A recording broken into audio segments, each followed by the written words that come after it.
NASA की एक थोड़ा 300 पाउंड की तहकीकात बुध के रोज जमीन के माहौल में दोबारा दाखिल हुई, उसे लॉन्च किए जाने के तकरीबन 14 साल बाद। नासा ने एक बयान में कहा कि अमरीकी खलाई फोर्स ने तस्दीक की है कि अगस्त 2012 में लॉन्च किए गए वान एलन प्रोब ने बुध को सुबह 6:47 बजे ईटी पर मशरकी बहर अल काहिल के इलाके में दोबारा फजा में दाखिल किया था। नासा ने उससे कबल 7:45 पर जमीन के माहौल में दोबारा दाखिल होने की तहकीकात का अंदाजा लगाया था।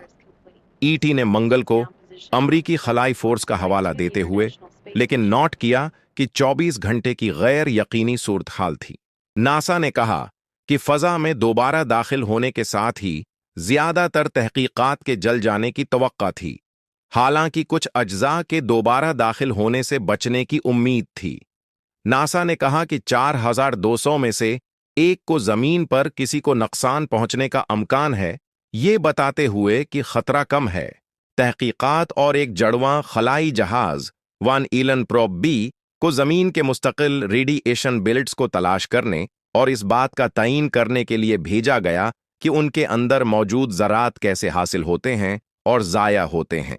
नासा के मुताबिक वान एलन बेलेट के नाम से जाने वाले जून्स जमीन के मकनातीसी मैदान में फंसे हुए चार्ज शिदा ज़रात के हल्के हैं।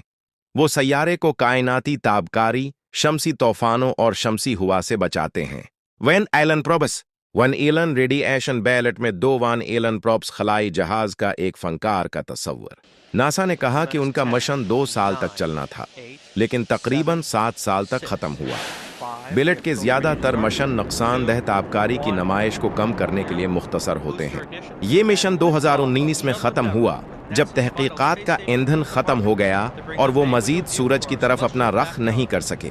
मिशन के माहिरीन के तज्ज़िये से मालूम हुआ कि ये प्रोब मुमकिना तौर पर 2034 में ज़मीन के माहौल में दोबारा दाखिल होंगे, लेकिन मौजूदा फ़आल शमसी साइकिल ने खलाई मौसम के शदीद वाक़यात को जन्म दिया है और खलाई जहाज़ पर माहौल की खींचातानी में इजाफा किया है, जो उन्हें तवक्का से ज़्यादा तेज़ी से खींच रहे हैं। नासा ने कहा कि वान एलन की तहकीकात पहली थीं जिनका मकसद खते में काफ़ी वक्त गुजारना था, और उसने खलाई जहाज़ के वहाँ काम करने के तमाम रिकॉर्ड तोड़ दिए।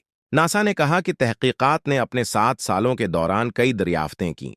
उन्होंने पहला डेटा इकट्ठा किया जिसमें तीसरे रेडिएशन बेलेट का वजूद दिखाया गया, जो शमसी तवानाई की शदीद सरगर्मी के दौरान बन सकता है, और नासा के मुताबिक उनके मशाहिदात सैकड़ों इशाअतों का मौजू रहे हैं।